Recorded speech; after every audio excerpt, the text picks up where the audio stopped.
좋아요, 구독!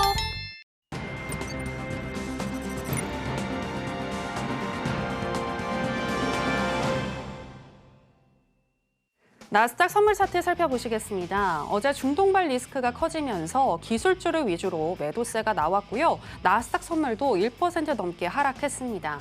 오늘은 그리고 전반적으로 관망세가 이어지는 가운데 ADP가 집계한 비농업 고용치가 시장 예상치를 상회하면서 분봉상 장대 양봉이 여러 개 나왔고요. 9시 42분경에는 2만 10선까지 올라갔습니다.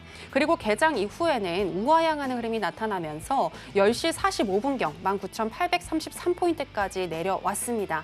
그리고 현재는 0.33% 정도 하락한 19,912포인트 지나가고 있습니다. 자, 그럼 나스닥과 관련한 이슈 체크해 보겠습니다. 네, 현재 미국 경제 견제한 것인지 그리고 내년에는 어떻게 흘러갈 것인지 이런 부분에 대해서 오늘 이야기 나눠보겠습니다. 현재 시각 26일 미국 상무부가 발표한 미국의 2분기 GDP 확정치는 3%로 올해 1분기 1.6% 성장과 비교했을 때 눈에 띄는 상승폭을 보여줬습니다. 구체적으로 미국 경제의 주요 성장 동력인 소비가 2.8% 늘어났으며 기업의 투자도 활발해 8.3% 증가한 것으로 확인이 됐는데요. 한편 캘리포니아 부동산 협회에 따르면 물가 상승률은 향후 1년간 지속적으로 낮아지겠지만 내년에 미국 경제는 올해보다 좋지 않을 것이라는 전망을 내놓았습니다. 내년에 GDP 성장률이 1.1% 상승에 그칠 것으로 예상을 했고요. 특히 캘리포니아주의 비농업 일자리 성장률은 현재 1.5%보단 낮은 수치로 떨어지고 또 실업률은 5.6%까지 더 올라갈 것으로 예측을 했습니다. 그 이유는 연준이 현재 본격적인 금리 인하 국면에 들어갔지만 그 영향이 내년에 바로 나오지는 못할 것이라는 분석을 내놓은 건데요. 관련해서 이야기 나눠보겠습니다. 네, 마스터님, 현재 미국 시장 건재해 보이지만 내년에는 시장이 안 좋을 것 같다라는 지금 예측이 나왔는데 동의하시나요? 예, 동의를 하고요. 오늘 이제 부양책, 중국 부양책 때문에 그게 좀 더 땡겨질지 않을까라는 그런 우려스러움이 있어요. 거기서 잠깐 이야기를 오늘 중요하니까 말씀드려볼게요. 네. 저 어제 중국에서 그 얘기했죠. 엔비디아 AI 수입 안 하겠다. 자체 개발하겠다. 자, 이게 지금 비단 미국의 문제뿐만이 아니에요. 제가 우리나라 삼전 그죠? 아직까지도 지금 뭐 썩 상태가 좋지 않죠. 우리나라도 직격탄의 영향을 미칠 수가 있고요. 자, 중국의 기술이 상당히 좀 많이 올라왔습니다. 과거의 중국이 아닙니다.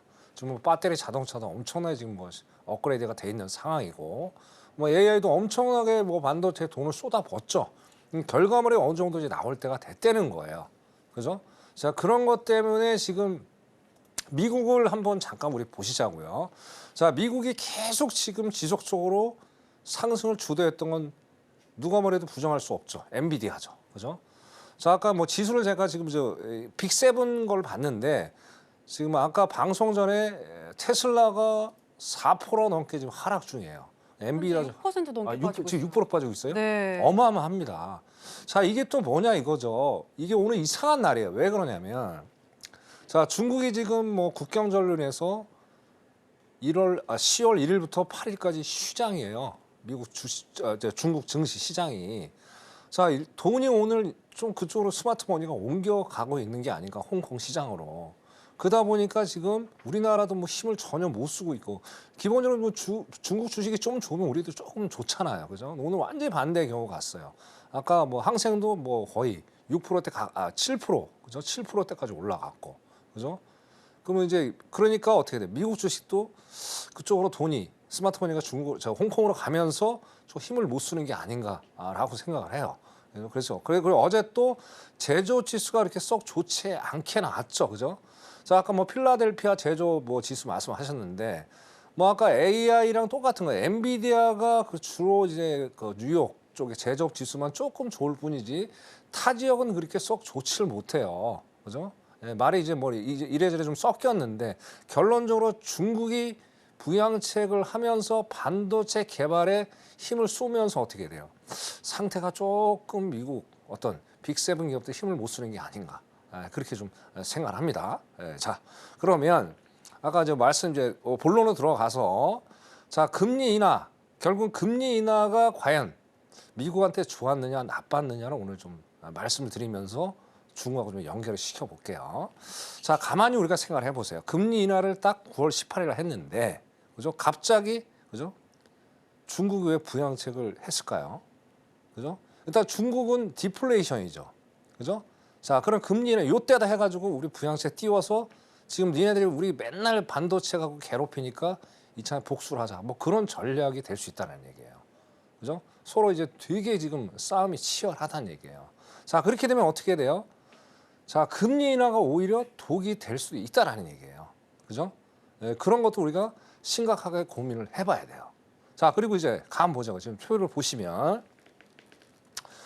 자, 역사적으로 보면 우리 시청자 여러분 또 아셔야 될 게 뭐냐면, 자, 금리 인하를 하면은 무조건 주식이 하락장이다. 그건 아니에요, 여러분.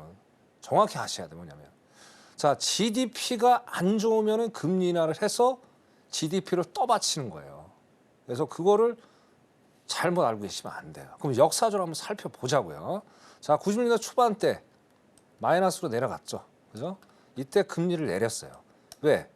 아까 말씀드린 대로 GDP가 빠질 것 같으니까 더 이상 경제를 망가뜨리면 안 되니까. 그렇게 했단 말이에요. 자, 이게 한 번에도 그치지가 않아요. 한번 더 보자고요. 자, 닷컴 버블 때도 GDP가 안 좋았어요. 그죠? 안 좋았죠? 자, 그래서 이때도 금리를 가파르게 내렸어요. 그죠? 자, 그 다음에 이제 글로벌 금융위기죠. 닷컴 지나서 이때도 엄청나게 안 좋았어요. GDP가. 그래서 내렸고.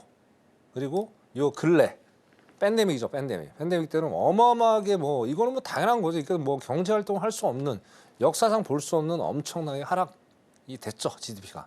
그래서 금리를 급속도로 내렸고. 근데 이거는 또 예외죠. 그러면서 이제 금리를 계속 끌어올렸죠. 그러니까 금리를 끌어올리니까 어떻게 돼요? GDP가 다시 살아나죠. 그래서 현재 뭐 2분기가 이제 3%로 이제 마감이 됐단 말이에요. 그래서 이번은 겨우가 좀 다를 수가 있겠죠. 자, 근데 미국의 잠재 성장률이라는 게 있어요. 잠재 성장률. 자, 잠재 성장률이 보통 2%대입니다. 자, 그런데 아까 그 애틀랜타 GDP 다우에서 갑자기 어제 ISM 제조업 지수 뭐 그다음에 뭐 중동발 위기 때문에 갑자기 또 2.5%도 내렸어요. 3.1%에서 며칠 사이에. 자, 그러니까 왔다리 갔다리 한다는 얘기예요. 그래서 다시 말씀드리면, 자, 중국 때문에 AI에 대한 또 반도체에 대한 그리고 또 배터리 자동차에 대한 이슈가 계속 부각이 되고 또 중동발 이슈가 부각이 계속 된다면 어떻게 돼요? 오히려 GDP 나오가 2%대까지 한 번 더 밀릴 수 있다는 거예요. 결론적으로 말씀드리면, 자, GDP가 2% 밑으로 떨어지면 어떻게 돼요? 지수가 올라갈 여지는 좀 충분하지 않겠느냐. 그렇게 말씀을 드리고 싶습니다. 자, 그리고 마지막으로 우리 한국 주식, 우리 이제 시청자 여러분, 그죠? 상당히 많은 관심을 좀 가지고 계실 것 같아요. 자, 결론은 그겁니다. 뭐 아까 서두에도 말씀드렸듯이, 그죠?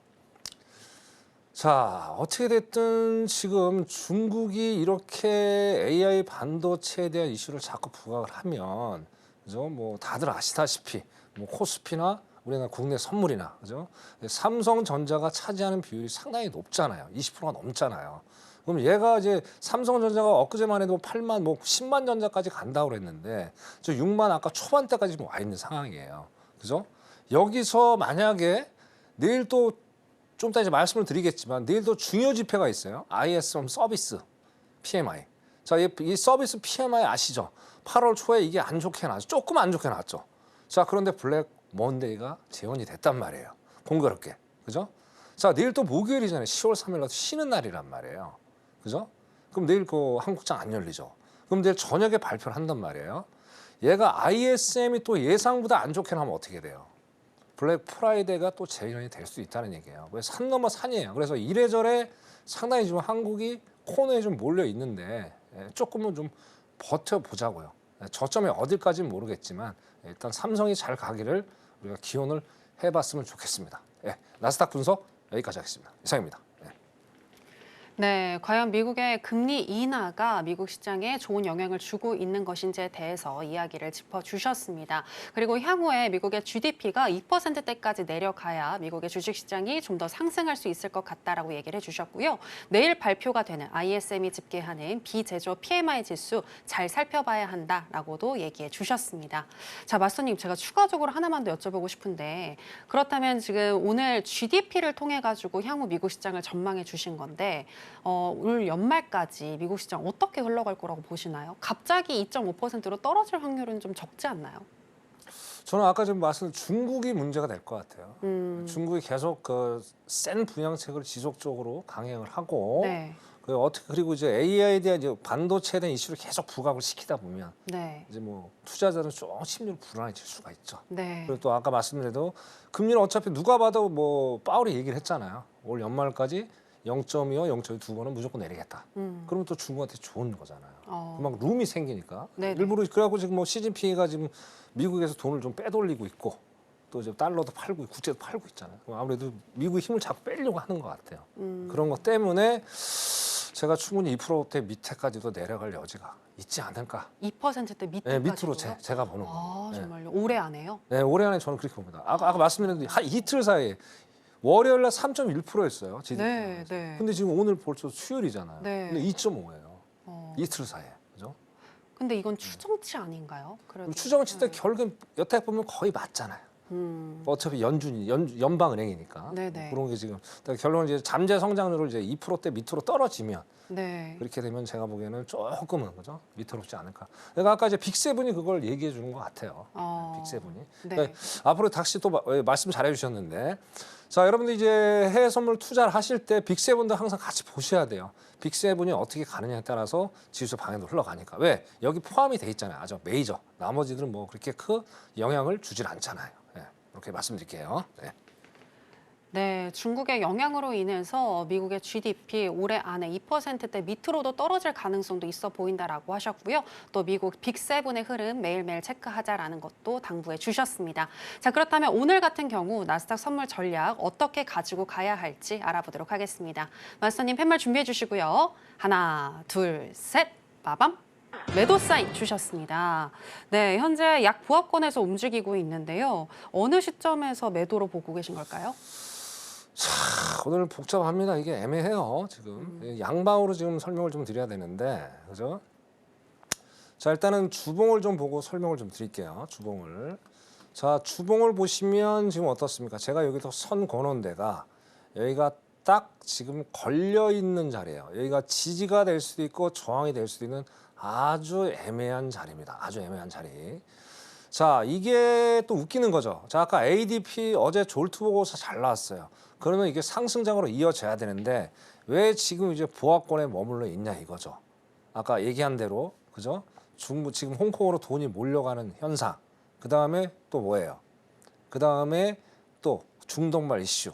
그 리스크가 있기 때문에요. 자, 그럼 오늘 나스닥 어떤 걸 보고 또 투자할 팁이 있습니다. 유가를 보셔야 돼요. 자, 유가가 튀어 올라가면 어떻게 돼요? 그죠? 이슈가 되죠. 중동전이 이슈가 되죠. 자, 그러면 지수는 부담을 갈 수밖에 없어요.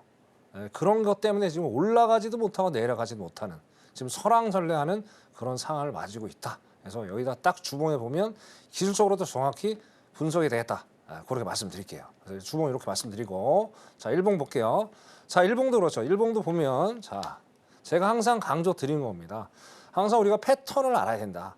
패턴은 너무나도 중요합니다. 여기 보시면 자, 고점이 낮아지고 여기서 고점 쌍봉을 정확히 만들어줬죠. 그래서 여기 아까 주봉에서 딱 걸려 있는 딱 넥라인이에요. 넥라인. 그래서 여기서 지금 계속 왔다리 갔다리 하고 있다. 그럼 결국엔 이 지점이 오늘의 진입 포인트가 되겠죠. 그래서 이걸 좀 말씀을 드릴게요. 자, 분봉을 한번 들어가고 있습니다. 분봉. 자, 분봉 딱 정확히 나오죠. 정확히. 예, 자, 일단은 매도 관점으로. 근데 오늘 매도로 가더라도 상당히 짧게 이게 딱 박스장이에요. 이걸 딱 보세요. 여기가 딱 박스장이에요. 딱 박스장. 여기 딱 박스로 딱 넥라인이 구성이 돼 있죠. 그러면 19,990. 19,990에서 저항 받아주면 짧게 드셔야 돼. 짧게. 많이 드시면 안 되고. 자, 그럼 밑으로 또 빠질 수도 있죠. 왜냐하면 이게 박스장이라고 제가 말씀드렸기 때문에. 그러면 여기를 한번 제가 선을 그어볼게요. 여기 보면 19,830 정도가 됐네요. 19,000 오늘 이제 저가, 그죠? 그러니까 오늘 저가에서 지지 받아주면, 그죠? 거기서 매수를 한번 노려 보시고요. 그래서 아까 19,990에서 저항받아 좀 매도를 노려보고 그런 식으로 오늘 양방의 전략으로 좀 가져갈 필요가 있겠다 보여집니다. 그래서 상당히 지금 박스 장이 지속이 많이 될 여지가 있어요. 그러니까 그렇게 하시면서 매매를 좀 하셨으면 좋겠습니다. 나스닥 실적 여기까지 하고요. 그리고 참고로 좀 말씀드릴게요, 시청자 여러분. 자, 10월 5일 날 토요일입니다. 토요일이고 제가 올해 들어서 처음으로 오프라인 강연을 합니다. 자, 그러면 이제 4분기 너무나도 중요하죠. 자, 그러면 4분기 우리가 2023년 3분기까지 열심히들 우리 투자하시느라고 시청자 여러분 달려오셨는데 항상 모든 일은 마무리가 깔끔해야 된다고 저는 생각을 합니다. 그러니까 10월 5일 날 여기 자막 보시고요. 거기에 꼭 참석하셔서 소중한 시간들을 만들어 가셨으면 좋겠습니다. 네, 여기까지 하겠습니다. 이상입니다. 예. 좋아요, 구독.